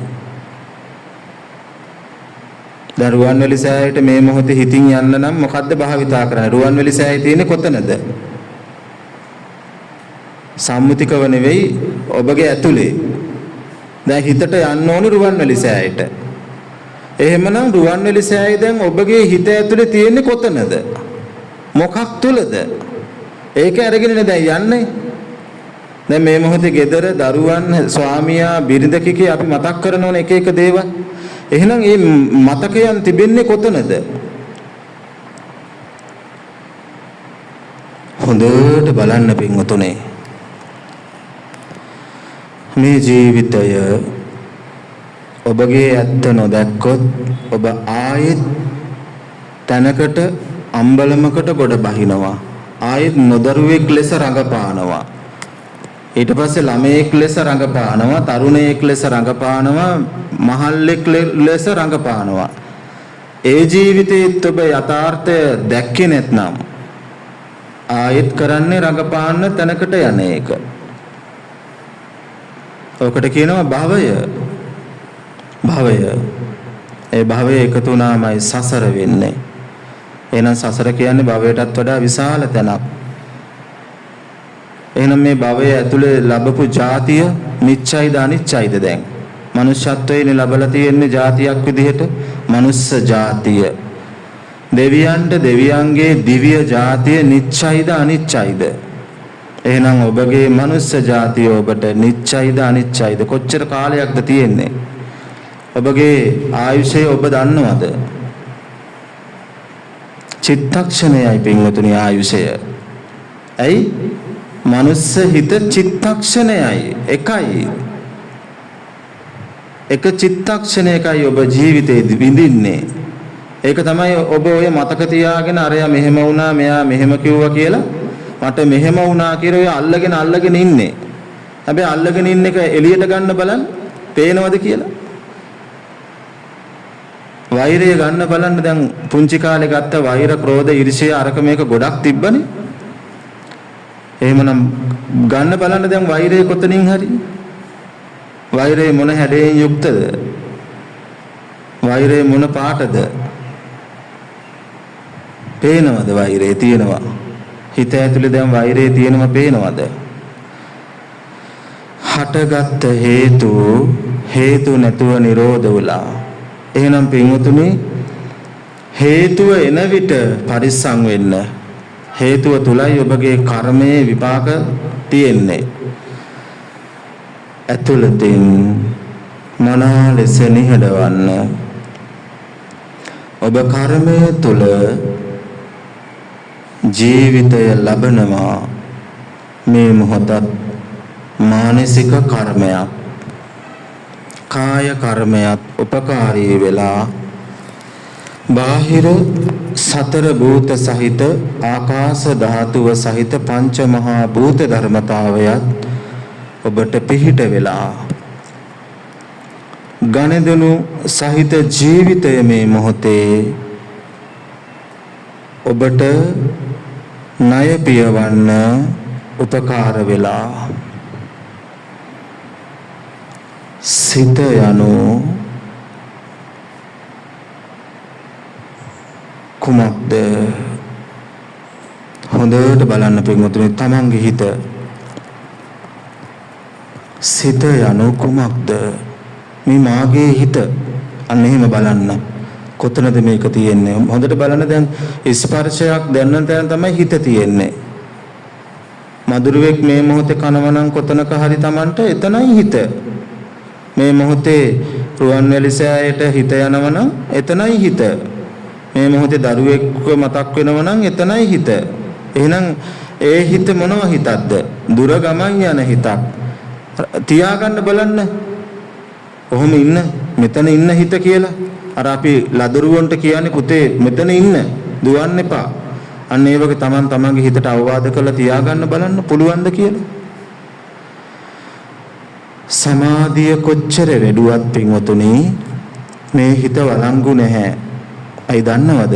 හිත ඉන්නේ හිතට ඕන විදිහට. හිත කියන්නේම පින්වතුනි ශක්තියක්. මේ කරන්ට් එක අපිට තියාගන්න පුළුවන් දෙක තැන. එක ගමන් කරනවනේ. සිත කියන්නේ ශක්තියක් පින්වතුනි. ශක්ති විශේෂයක්. ඒ ශක්තිය තමයි මේ ප්‍රාණ ශක්තිය කියලා අපි විඳින්නේ. පේනකොට අපි විඳිනවා. මොකද්ද විඳින්නේ? ප්‍රාණයක්. තමන් තුළ ඇති ප්‍රාණය. එහෙනම් සිත තුළ තමන් උද්දීපනය වෙනවා ශක්තියකින්. එහෙනම් මොකකින්ද? සිත තුළ ඇති මනෝමය සංචේතනීය ස්වභාවය නිසා. සංචේතනීය වෙනවා. ඒ කියන්නේ එකතු වෙනවා, හසු වෙනවා, මිශ්‍ර වෙනවා. ඇලෙනවා, ගැටෙනවා, බැඳෙනවා කියන්නේ ඕකට සංචේතනීය වෙනවා. එතකොට මෙන්න මෙහෙම වුණාම පින්වතුනි මොකද වෙන්නේ? තමන් පණ ගැහෙන සත්වයෙක් බවට පත් වෙනවා. එහෙමනම් පින්වතුනි පණ ගැහෙන ඔබ කවුද? සොයන්න බලන්න. පණ ගැහෙන ඔබ කවුද? මෙතන මාරු කරන ඔබ කවුද? එතන මාරු කරන ඔබ කවුද? සංසාරේ පුරාම මාරු වීම ලැබුවා විතරයි. මෙතන ඉන්න ගමන් මනසේ සැකසුණු සංචේතනීය ධර්මතා නිසා ඒ වාගෙන් තමන්ගේ පණ ගැහිලා යනවා. ගැහිලා යනවා කියන්නේ ශක්තිමත් වී නැති වෙලා යනවා. ඉතින් ඒවා ස්ථීර කරගන්න දේවල් නිසා පින්වත දැන් කෝපයක් ආවොත් මොන විදිහටද සංචේතනීය වෙලා තියෙන්නේ? අදී උද්දීපනය වෙනවා. තේජෝ ධාතුවෙන් ඉහළටම යනවා. සමහර අවස්ථාවල වාද විවාද කරනකොට බලන්න මොන වගේද? පටවියෙන් අගතැන්පත් වෙලා මේ ප්‍රාණ ශක්තිය. එයා කොච්චර කිව්වත් නෑ ඒක නෙවෙයි මේක කියලා ස්ථීර කරනවා පටවියෙන් අගතැන්පත්. සමහර වෙලාවට හරි සැහැල්ලු වෙනවා අපි. හැම දෙයක්ම දැන් ඔය ධර්මය දැනගත් අම්මලා දන්නවා මේක අනිත්‍යයි කියන එක. ඒ නිසාම මොකද කරන්නේ? සැහැල්ලු වෙලා ඉන්න ඕ ඉතින් මේවා ඉතින් අපිට අයිති නෑ මේවා දාලා යන ඒවා කියලා සැහැල්ලු වෙන. ඒතර මොකක්ද ඒ ගතිය? සංචේතනීයනේ මොකද්ද? වායෝ ධාතුව. දරා ගන්න බැරි වෙනකොට මොකද වෙන්නේ? කෝපේ දරා ගන්න බැරි වුණාම වැగిරෙනවනේ. කඳුළු වෙනවා Taman දන්නේම නෑ. හැබැයි මේ වැగిරෙන එක හොඳයි. ඇයි? කෝපේ දිය වෙලා යනවා. එහෙනම් දිය කරන්නේ මොකෙන්ද? ආපෝ ධාතුව. එහෙනම් මනස තුල ආපෝ ධාතුව සංචේතනීය වුණාම පින්වතුනි එකතු සැකසුණාම නැත්තම් රාග වුණාම ද්වේෂ වුණාම මෝහ වුණාම මොකද වෙන්නේ? අර හැදුණු ගතිය දුරු වෙලා යනවා. එහෙනම් මේ ධර්මතා හොඳට ප්‍රත්‍ය කොට බලන්න. මොකක්ද මේ වෙන්නේ මනසක් ඇතුලේ? කායික කර්මයක් අපි මගේ කරගත්තාට ඒක තුල සැබවින්ම ඇත්තේ අනිච්ච වූ ක්‍රියාදාමයක්. ලදරු කාලයට ලදරු වෙන්න බෑ. ළමා කාලයට ළමා වෙන්න බෑ. තරුණ කාලයට තරුණ වෙලා සිටින්න බෑ. මහල්ලාට මහල්ලාම වී සිටින්න බෑ. එයි සියල්ල පවතින්නේ මොකක් තුලද? අනිච්චත්වයේ තුල. එහෙනම් ඔබගේ සිත තියෙන්නේ මොකක් තුලද? කය තුලද අනිච්චත්වයේ තුලද? අනිච්චත්වයේ තුල. හැබැයි මේ කය තුල තියෙන හිත ජීවත් වෙන්න භාවිතා කරන්නේ මේ හිතත් ජීවත් වෙන්න ඕනේ. එහෙනම් හිත ජීවත් වෙන්න භාවිතා කරන්නේ අනිච්චත්වයයි පින්වතුනි. එහෙමනම් මේ අනිච්චත්වයේ භාවිතා කරන නිසා මොකද වෙන්නේ?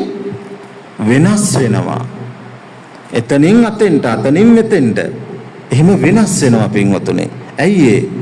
දැන් අනිච්චත්වයේ තුල ඇයි නිවෙන්නේ නැත්තේ? කාගේද වරද? අනිච්චත්වයේ තුල නිවෙන්න.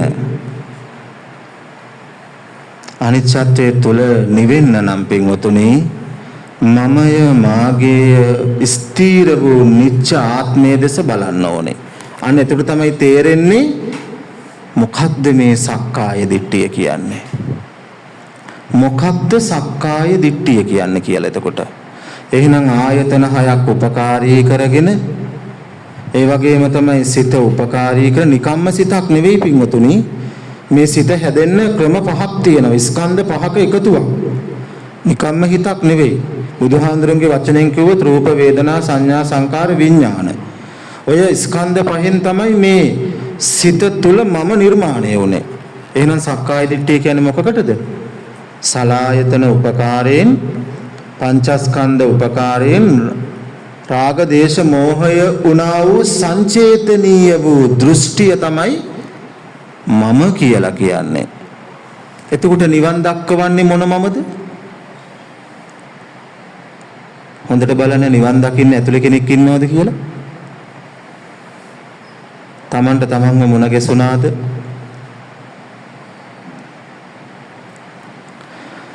ඔබ ඔබව දැක හඳුනා ගන්න. ඔබ ඔබව දැක හඳුනා ගන්න. සක්කාය දිට්ඨිය පින්වතුනි දානය දුන්නට බිඳෙන්නේ නැහැ. හොඳට මතක තියාගන්න. දානය තුලින් තව මොකද්ද ගොඩ ගැහින්නේ? සක්කාය දිට්ඨියක්නේ. දානෙ දෙන්න එපා කියලා නෙවෙයි කියන්නේ. මනුෂ්‍යත්වයේ තුල ඉන්නකොට පරාර්ථකාමීත්වයේ ගුණාංග අපි විදහා දක්වන්න ඕනි. ඒක මානුෂීය ගුණාංග. එහෙනම් අපි දන් දීලා ඒ දාණය තුල සිද්ධ වෙන දේ මොකක්ද? සන්තකේ සකසා පිළියෙල කරපු දෙයක් නේ. ඒක මොකද උනේ? අතහැරියා. ඒක ගත්ත භික්ෂුන් වහන්සේලා භික්ෂුණීන් වහන්සේලා තුළට මොකද වෙන්නේ? තියනවද අතහැරෙනවද? ඒකත් අතහැරෙනවා පින්වතුනි. ඒ ලැබපු දාණය උන්වහන්සේලාත් තුලත් පවතින්නෙත් නෑ. අතහැරෙනවා. එහෙනම් අන්නේ විදර්ශනාව දකින්න ඕනේ. ඇයි අතහැරෙන්නේ? කොතනටද අතහැරෙන්නේ? දැන් මහ පොළොවට මේ දාන හැඩතල කය මේ කය සම්පූර්ණයෙන්ම බාහිර සමාජයට කාමයේ නිරූපණය කරනවා, ද්වේෂයේ නිරූපණය කරනවා, මෝහය නිරූපකයක් වෙනවා. එතකොට මේ කය මහ පොළොවට දැම්මම මේ හැඩේ පවතිනවද?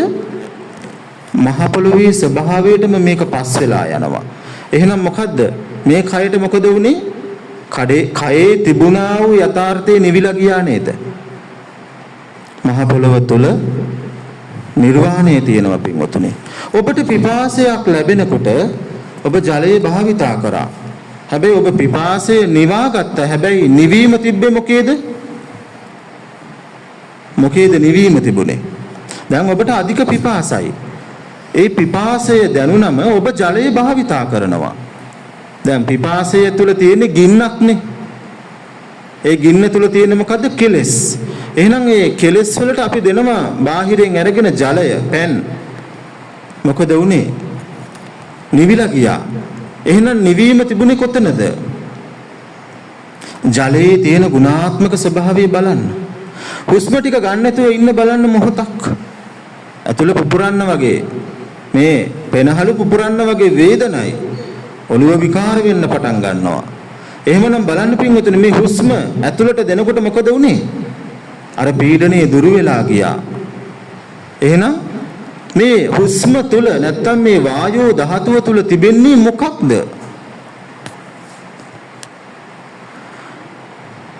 එහෙමනම් බලන්න පින්වතුනි ඔබ විඳින්නා වූ සියල්ලම හැම දෙයකම පින්වතුනි අවසානයේ ඔබ දෙන්නා වූ ප්‍රතිඋපකාර හේතුවෙන් ඒවා නිවිලා යනවා. රස්නයට සීතල දුන්නොත් ෆෑන් එකක් දාලා සීතල දෙනවා. එතකොට රස්නේ දුරු වෙලා යනවා. එහෙනම් එතකොට රස්නේ දුරු වුණා. එන රස්නේ නිවිලා ගියා. නිර්වාණය කොතනද තිබුණේ? මොකක් මතද? පින්වතුනි තමන්ගේ ඇහැ තුල, කන තුල, නාසය තුල, දිව කය තුල හටගන්නා වූ යථාර්ථයක් තියෙනවලු. ඒ යථාර්ථය තුලින් හටගත්තා වූ මනෝමය ධර්මතාවයක් තුල ඒ මනෝමය ධර්මතාවය තුලින් උපදින බීජයක් තියෙනවා පින්වතුනි. අන්න ඕක තමයි කෙලෙස් කියන්නේ. එහෙනම් මම නිවෙන්නේ නැතුව මෙච්චර කල් ජීවත් වෙලා තියෙන්නේ කොතනද? සංසාරේ පුරා මම නිවෙන්නේ නැතුව ස්ථාන මාරු කරේ කොතන ඉඳගෙනද? මම ඇත්තටම මේ කය තුලද ඉන්නේ කෙලෙස් මතද? ඇත්තටම ඔබ මහ පොළොව තුල දැන් ඉඳගෙන ඉන්නවද කෙලෙස් තුලද ඉඳගෙන ඉන්නේ? ඇත්ත කියන්න ඕනේ. මම සත්‍යවාදී වෙන්න ඕනේ. ඇත්තටම දැන් ඔබට මහ පොළොව තුලද ඔබගේ ජීවිතේ විඳින්නේ කෙලෙස් තුලද? මේ මොහොතේ ඔබගේ දරුවන්, ගෙවල්, දොරවල්, අඹදරුවන් සිත් තිබෙන්නේ මහ පොළොව හිරු සඳු සහිත විශ්වයේද නැත්නම් ඔබගේ කෙලෙස් තුලද? එහෙනම් කෙලෙස් පරිණිරවාණය ප්‍රථම කොට කරන්න කියලා බුදුහාමුදුරුවෝ කියනවා. කෙලෙස් මරන්න. ඒක තමයි පින්වතුනි ඔබගේ මරණය. මම මරණයට පත් කළ යුතුයි. දහමේ තියෙන්නේ එහෙම. කාය මරණයක් නෙවෙයි කරන්න කියන්නේ. කාය මරණයක් නෙවෙයි. කාය මරන්න අපිට අයිති නෑ. කයට අපි සංග්‍රහ කරන ඔළුව රෙදුනත් ඒකේ අපි දෙනවා පැන්ඩෝල් පෙත්තක්. හැබැයි ඔළුව රෙදෙන්නේ කොතෙන්ටද? ඔළුවටමද රෙදෙන්නේ. එහෙනම් පැන්ඩෝල් පෙත්ත දීලා සුවපත් කරන්නේ කොතනද? මනසනේ. එහෙනම් රෙදෙනවා කියන දැවිල්ල වේදනාව තිබුණේ කොතනද? මනසේද කෙලෙස් වලද? එතකොට ක්ලේශයේ පවතින්නේ මොකක් නිසාද? මොකක් නිසාද කෙලෙස් පවතින්නේ? කර්මය නිසා. කර්මයේ තියෙන්නේ ඇයි? චේතනාවන් තියෙන නිසානේ. ඔබට කොච්චර චේතනාවන් තියෙනවද? මම ඔබට කියනවා අද දවසේ අපඝාතයක් වෙන්න ඔබගේ ජීවිතය තුළ. කොහොමද? ඇසට පේනකොට අන්ධයෙක් වෙන්න, කනට ඇහෙනකොට බීරෙක් වෙන්න, නාසයට දිවට දැනෙනකොට ගොළුෙක් වෙන්න, ශරීරයට දැනෙනකොට අබ්බගාතයෙක් වෙන්න. ඇයි? මෙච්චර කල් හොඳට උද්දීපනය වෙලා ප්‍රතිචාර දැක්කුවා නිවුණද? නෑනේ. හැබැයි සිහිය සහ බුද්ධිය තුලින් තමයි ওই ක්‍රියාවලිය කරලා තමන්ව දකින්න ඕනේ. දැන් අපිට තමාව තමා තුලින් දකින්න කියනකොට පින්වතුනි පේන්නේ නැත්තේ ඇයි? ඒ ඇතුලේ තියෙන සත්‍ය මනසක් ඇතුලේ ජීවත් වෙන ක්ලේශ සත්‍යයව පේන්නේ නැහැ. පේන්නේ නෑනේ දැන්. පේන කෙනෙක් ඉන්නවනම් උතරින් නැගලා ස්වාමීන් වහන්සේ මම සත්‍ය දැක්කා. මෙන්න මෙයයි යථාර්ථය කියලා දේශනා කරනවා. ඉස්සර බුදුන්ගේ කාලේ එහෙම තමයි. කමඨහන දුන්නා.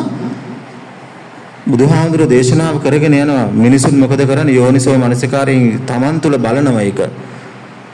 සමහර ඇත්තෝ ඒ දහම දැකලා ප්‍රීති ഘോഷා පවත්වනවා. දැන් කෝ අද කාලේ ප්‍රීති ഘോഷාව? නිවන් දකින්න බැරි ඇත්තටම හේතුව එකම අඩුපාඩුව පින්වතුනි ඔබ නිවන් දකින්න හිතන්නේ නැති එකයි. ඔබ මලක් තියලා හිතනවා මොකක්ද? බොරුවක් නේ. මම නිවන් දකිත්වා කවදද? එතකොට එතන බොරුවක් තියෙනවනේ. එතකොට කඩාගත්ත මල් ටික කාටද අයිති දැක්කද? ශාකයක හැදුණු මලක් අරගෙන බුදුන්ට කැප කරනවනේ. බුදුහාමුදුරුවෝ ඉල්ලුවද මට මල් දෙන්න මං ඔබට නිවන දෙන්නම් කියලාවත්. කිවිසුමක් නෑ එතන. ඔබ බුද්ධං සරණං ධම්මං සරණං සංඝං සරණං කියන ဒ ුතියම්පි තතියම්පි ආකාරයෙන් 3 ආකාරයෙන් සරණ ගියා. ඇත්තටම ගියාද? ලෝකෙට පේන්න ගියාද? ලෝකෙට පේන්න ගියේ. ඇත්තට ගියා නම් බුද්ධ කියන ධර්මතාවය මෙතන තියෙන එක දකින්න ඕනේ. මොකද්ද බුද්ධ කියන්නේ?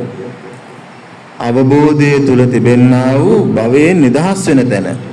නමෝ බුද්ධාය කියන්නේ මොකටද? හරි ජනප්‍රිය වචනයක්. නමෝ බුද්ධාය. නාම රූප මෝහයෙන් විතරම තියෙන මොකද්ද අපි තුල? නාම රූප මෝහයක් නේ. අන්න ඒකෙන් නිදහස් වූ තැන භවයෙන් ඊතර වුණු තැන තමයි නමෝ බුද්ධාය කියන්නේ. ඉතින් පින්වතුනි බලන්න ඔබ নমස්කාර කරන්නේ ඔබගේම බුදුන්ටද නැත්නම් ඔබ තුළ ඉන්න ඔබව රවටන මායයටද? ඔබ බුද්ධං සරණං ධම්මං සරණං සංඝං සරණං කියන්නේ බුදුන්ටද නැත්නම් ඔබ තුළ ඉන්න ඔබව රවටන මායයටද? බුදුරජාණන් වහන්සේ පිළිමය ඇතුලේ ඉන්නවද? ඉන්නවද? නෑ නේද? එතන තියෙන්නේ සිමෙන්ති වැලි ගඩොල් මැටි බදාම තින්ත ඕවනේ තියෙන්නේ ඔක ඇතුලේ. සැබෑ බුද්ධ කියන ධර්මතාවය කොතනද? බුදුහාමුදුරුවෝ කියන්නේ සත්වයේක්ද? බුදුහාමුදුරුවෝ කියන්නේ පුජ්‍යලයේක්ද? බුදුහාමුදුරුවෝ කියන්නේ පඨවියක්ද ආපෝද තේජෝද වායෝද වර්ණයක්ද ගන්ධයක්ද රසයක්ද ඕජාවක්ද? බුදුහාමුදුරුවෝ කියන්නේ හිතක්ද? බුදුහාමුදුරුවෝ කියන්නේ සිතුවිල්ලකටද? මොකද්ද බුදුන් වහන්සේ කියන්නේ? ඔබ ඔබගේ ශාස්ත්‍රඥ වහන්සේව අධ්‍යයනය කරගන්න බලන්න. ඇයි බුදුහාමුදුරුවෝ කියනවා වක්කලීට ධර්මයේ දකින්න බුදුන් දකී කියලා. එහෙනම් ධර්මයේ කොතනින්ද දකින්නේ? පොතෙන්ද? පොතේ ධර්මය දැක්කද? පොතේ ධර්මයේ බැලුවා. මේ මටත් උනා අකරතැබ්බ මම මේ කියන්නේ. අපිත් පොතේ තියෙන ධර්මයේ බැලුවා. ධම්ම කියන ධර්මතාවය දැක්කේ නැහැ ඒ කාලේ. හැබැයි පින්වතුනි පෙර සංසාරයේ පූර්ව જાතියේ තියෙන පිනකට එකතු වීමක්ද මන්දා. ධර්ම දාණය දුන් පිනකටද මන්දා. බුදුන්ව දැක්කා. බුදුන්ව දැක්කා කියන්නේ පින්වතුනි ධර්මය දැක්කා. මේ නිවෙන ධර්මතාවය ඒකයි දකින්න කියන්නේ.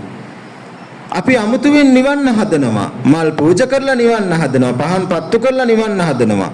සුවඳ දුම් පූජා කරලා, මත් ව්‍යංජන පූජා කරලා, සාංගික දාන දීලා ඔබ නිවන්න හදනවා ඔබව. හැබැයි අවසානයේ මොකද්ද වෙලා තියෙන්නේ? නිවිලද එකතු වෙලාද? උපාසක අම්මලාගෙන් මම අහනවා එහෙම ප්‍රශ්න. එතකොට එයාලා කියනවා ස්වාමීන් වහන්සේ අපි ගිය අවුරුදු 200ක් නමකට දන් දුන්නා. දැන් මොකද වුනේ? අරයි යන්නේ එක කෙහෙල් කැනයි. එතකොට කෙහෙල් කැන් 100ක් බෙදුව ගන්නට තමයි එන්නේ. ඇයි 100ක් නමකට මෑණිවරුනි දන් දීලා. එතකොට දැන් නිවිලද එන්නේ? දෘෂ්ටියකින් බලවත් වෙලා එන්නේ. සමහරට ඒ දෘෂ්ටිය තුල දිව්‍ය දෘෂ්ටියක් උපදින්න පුළුවන් එයාගේ සංසාරේ. සමහර අම්මලා ඉන්නවා ස්වාමීන් වහන්සේ ඇත්තටම අපි දුන් දෙයක් නැහැ. අපි ස්වභාව ධර්මයේ තියෙන දේ පරිත්‍යාගයක් කරා. එතකොට මොකද්ද තියෙන්නේ?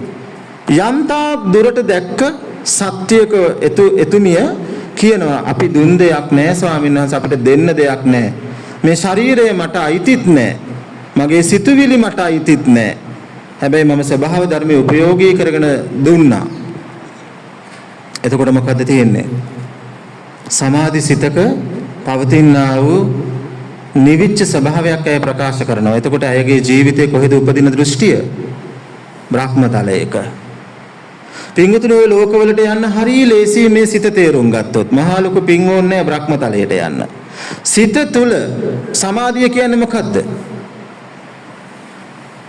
මොකද සමාධිය කියන්නේ? පින්වතුනි මෛත්‍රී භාවනාව එක දවසක මේ මාගේ පෞද්ගලික දෙයක්. මම ඒක කියන්න. මාස 3ක් එක දිගට වඩනවා මං කුටියක් ඇතුලේ.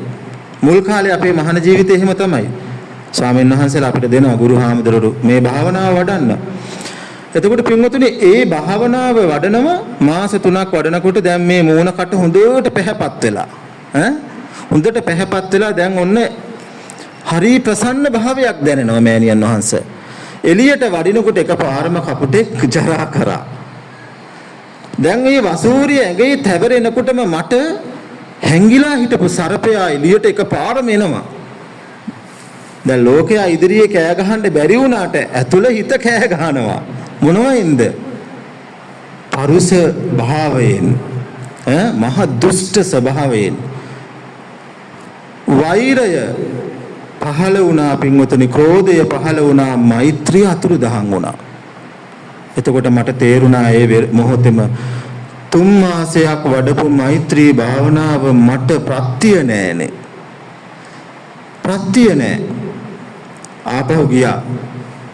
ගිහිල්ලා කිව්වා අර වසූරිය තවරගෙනම ගියේ හේතුවේ නෑ. මං කව මට උනා කරතැබ්බේ. මේ භාවනාව තුළ මම සත්‍ය දැකලා නෑ.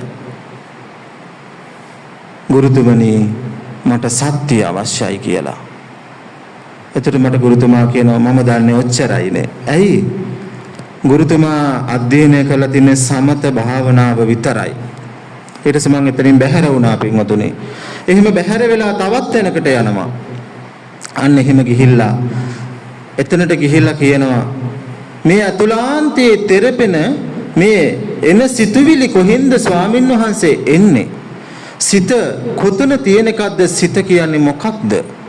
විඥාණය යනු කුමක්ද කියලා ප්‍රශ්න කරා. එතකොට උන්වහන්සේ මට දේශනා කරනවා පුතේ විඥානයක් තුලමද නැත්නම් විඥානයක් හේතුවක් තුලද? විඥානය කියලා පුතා අදහස් කරගන්න හදන්නේ කුමකටද? ඒකම තමයි විඥානය කිව්වා. ඇත්තනේ. පෙනෙන්නේ සිතයි, ඇසෙන්නේ සිතයි, දැනෙන්නේ සිතයි, දැනගත්තේ සිතයි. බාහ්‍ය දාරුචී ස්වාමීන් වහන්සේට දුන්නේ දිත්තේ දිත්තමත්තං, සුතේ සුතමත්තං, මුතේ මුතමත්තං. එතකොට විඥාණය කියලා එදා බුදුරජාණන් වහන්සේ පෙන්වුවේ බාහ්‍ය දාරුචී ස්වාමීන් වහන්සේට මොකක්ද? මේ ඇහෙන, පේන, දැනෙන, දැනගත්ත දේ පින්වතුනේ. එහෙනම් ඔබ තුළ ඇති දැනගත්ත දේ තමයි සිත. දැනගත්ත දේ සිත. පින්වතුනේ ජීවිත අවබෝධයට එන්න ඕනේ. ඔය ඇතුලේ තියෙන මානසික අදහස් අයින් කරන්න දැන්. චාරිත්‍ර වාරිත්‍ර ඔක්කොම තියෙනවා. ඒවා නිර්වාණයට කැප නැහැ. නිර්වාණයට වෙලාවක් නැහැ. නිර්වාණයට ಜಾති කුල නැහැ. නිර්වාණයට චාරිත්‍ර නැහැ. නිර්වාණයට ගති සිරිත් තරක මේක මුකුත් නැහැ. නිර්වාණයට ඉරියව් තියෙනවද? නිර්වාණයට ඉඳ ගන්නවා කියන ඉරියව්වක් තියෙනවද? නෑ ඔක්කොම නිරෝධයි ශූන්‍යයි. එහෙමනම් පින්වතුනි සත්ව ස්වභාවයේ ඔබගේ තිබෙනා වූ ඇත්ත අවබෝධ කරගත්ත තැන තමයි පින්වතුනි ඔබට තේරුම් ගන්න පුළුවන් වෙන්නේ නිර්වාණය යනු මෙයයි කියලා. ඉතින් පින්වතුනි අපි ඒකට අඩිතාලමක් දාමු. මම කැමති නිවන් දකින්න අයට මම එහෙම කියන්නේ අපේ ඇත්තටම මෙහෙණින් වහන්සේලා අපි හැමදාම පූජා කරේ පරවෙන මල් බුදුන්ට. විනාඩි 15ක් 20ක් පත්තු වෙන පහනක් අපි පූජා කරේ. සදාකාලික පහන් ආලෝකයක් අපිට දැල්ව ගන්න බැරි වුණා. නැවුම් සදාකාලික මල පූජා කරගන්න බැරි වුණා අපිට. අපි පූජා කරේ මෙතුවක්කල් පිළිණු වෙන බත්නේ නේද? ඒ වෑංජන බත් සහිත බෙදලා අපිට දවසක් තියන්න බෑ, සදාකාලයට තියන්න බෑ. ඒක පිළිණු වෙන එකක්. එහෙනම් අපි බුදුරජාණන් වහන්සේට අස්තීර දේවල් තමයි පූජා කරලා නිවන් පතලා තියෙන්නේ. එහෙමනම් බලන්න පින්වතුනි මම මේ කියන කාරණාව අපි සෝවහන් කියන නෙළුම් මල පූජා කරගමු. සකදාගාමි අරිහත් අනාගාමි අරිහත් කියන නෙළුම් මල පූජා කරගමු. ඒව කවදාවත් පර වෙන්නේ නැහැ. ඒව කවදාවත් නිවිලා යන්නේ නැහැ. ඒ කියන්නේ සම්පූර්ණයෙන් මේවා බුදුරජාණන් වහන්සේගේ මහා බුද්ධ ශක්තිය තුල මහා බුද්ධ විඥාණය තුල ඒවා නිච්ච ස්වභාවයටයි පවතින්නේ. ඒවා නිච්චයි. ඒ නිසා පින්වතුනි ඒ නිර්වාණයේ නිච්ඡත්වයේ තුල තිබෙනා වූ සෝවාන් සකදාගාමි අනාගාමි අරිහත්ත්වය පූජා කරන්න අද ඉඳලා තමන්ගේ ජීවිතය අපකප කරගන්න. කිසිම මොහොතකවත් ඔබ තුල ඉන්න මායාව සරණ නොයන්න. බොරුවට බුද්ධං සරණං කියන්න එපා. ඇයි? ඊට පස්සේ දවසම ගත කරන්නේ කාගෙත් එක්කද? බුදුන් එක්කද මායාගේ එක්කද? මාරයා එක්කනේ. හදවතින් බෞද්ධ වෙන්න උපැන්න සහතිකේ බෞද්ධ වෙන්න එපා. අර කුලයට, ජාතියට එහෙම ආවට එහෙම නෙවෙයි පින්වතුනි. අවංකත්වයෙන් තමන් හරි හදවතින් යුක්තව මනා සිහියෙන් යුක්තව බුද්ධ සරණ යන්න, දහම් සරණ යන්න, සංඝ සරණ යන්න. හොඳයි පින්වතුනි දේශනාව අවසන් කරනවා. අද දින අපේ පින්වන්ත මෙහෙණින් වහන්සේලාගේ ආරාමයේ තුලට මාව වඩම්මලා තථාගතයන්න් වහන්සේගේ අංශු මාත්‍රයක් වූ දහන් බිඳක් අරගෙන අපි මාර්ගඵල නිවනක් සාක්ෂාත් කරගන්න තමයි උත්සුක වුනේ. ඉතින් කාල වේලාවත් එක්ක සම්මුතික කාලයක් තියෙනවා අපිට පනවගත්ත දේවල් එක්ක. ඉතින් ඒවත් එක්ක අපිට කාලය මදි. නමුත් අපි මෙහෙණින් වහන්සේලා සමග දවසක් යොදාගමු. මාසයකට මෑණියන් වහන්සේ දවසක් වගේ අපි එහෙම යොදාගෙන මේ ආරාම සංකීර්ණය තුළ විදර්ශනා භාවනාව උදේ 8:00 ඉඳලා පුළුවන් නම් හවස 4-5 වෙනකන් අපි එහෙම සිද්ධ කරගන්න එකක් හිතාගමු. මට කිසිම පිළිකරයක් ලෑස්ති කරන්න එපා. මට කිසිම දෙයක් දෙන්නත් එපා. මට අවශ්‍ය එකම දේ ඔබ තුල දෙන පිළිකරය සෝවහන් වෙන්න ඕනේ. සකදාගාමි අරිහත් වෙන්න ඕනේ. අනාගාමි නැත්තම් මට එපා ඒවා. අනිත් ඒවා අනිත් කිසිම දෙයක් මේ භෞතික සංස්කෘතියෙන් අපිට පූජා වෙන ඒ කිසිම දෙයක් එපා පින්වතුනි. අටපිරිකරයක්වත් එපා. මොකද මා ඒවා සියල්ලක් ලබහමාරයි. ඒ නිසා මට අවශ්‍ය වෙන්නේ ඔබගේ ජීවිතයේ තියෙන බොහොම සුන්දර පිරිකරය වෙන සෝවහන් සකදාගාමි අනාගාමි අරිහත් කියන එක මගේ තථාගතයන්න් වහන්සේට කැපබහර කරවන්න. ඉතින් අන්න ඒක මට පූජා කරන්න එදාට තමයි මම සාදුකාර දීලා එක ගන්නෙ. ඉතින් පින්වතුනි අපි ඒකට සූදානම් වෙමු. ඉතින් මම ඒකට මේ විදිහට යෝජනාවක් කරේ. ඉතින් පින්වතුනි අපි උත්සුක වෙමු. මේ ඉන්න වැඩ ඉන්න ස්වාමීන් වහන්සේ අරිහත්ද කියලා හිතන්න එපා, හොයන්නත් එපා. නිර්වාණ ධාතුවෙන් අංශු බීජයක් දැක්ක නිසා තමයි මම ওই කාරණා දේශනා කරේ. ඉතින් මම දැක්ක දෙයක්, මම අවබෝධ කරගත්ත දෙයක් තමයි මම දේශනා කරන්නේ. මොකද ඔබ තුල තියෙන ඔබගේ දහම බුදුහාමුදුරන්ගේ බණේ චුට්ටක් අරගෙන මා තුල ඇති ධර්මස්කන්ධය තමයි මම දැක්කේ.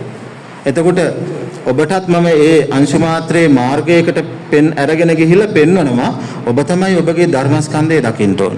අන්න එතන තියෙන 84000ක් ධර්මස්කන්ධය පුබුදවා ගන්න මම ඔබට ආශිර්වාද කරනවා. එහෙමනම් පින්වතුනි අද දවසේ මේ සිද්ධ කරගත්තා වූ සියලුම පුණ්‍ය බල මහිමය කුසල කර්මය සහිතව භාවනාමය කුසල කර්මය ධර්ම දේශනා සහිත මේ සියල්ල හේතුපාදකයෙන් ගොඩ නැගුණා වූ සියලුම පුණ්‍ය ධර්මතා අපි සක්වල දක්වා වූ පවතින අනන්ත සක්වල දක්වා වූ පවතින මේ භූමාට දිව්‍ය ලෝකයේ පටන් අක්කනිටිකා බ්‍රහ්මතලයේ දක්වා වූ සියලු දෙවි වරුන්ටත් තමන්ගේ ඉෂ්ඨකාමියෝ දෙවියන්ටත් හැදූ වැඩූ දෙමව්පියන් සහිත සියලු ලෝක ධර්මතාවයේ වාසය කරන්නා වූ පින් බලාපොරොත්තු වන හැමෝටම ඒ වගේම පින්වතුනි රෝගීව සිටින අයට නිරෝගී වීමටත් දුකටපත්ව සිටින අයට සැපයටපත් වීමටත් නිවන් බලාපොරොත්තු වෙන අයට මාර්ගඵල නිවන සාක්ෂාත් වීමටත් මේ පින් අනුමෝදන් වේවා මේ පින් අනුමෝදන්ම වෙත්වා මේ පින් අනුමෝදන් වේ සියලු සත්වයෝ සුඛී සුවපත් භාවයටපත් වේවා මහ පොළොව සුවපත් වේවා හිරු සඳ සුවපත් වේවා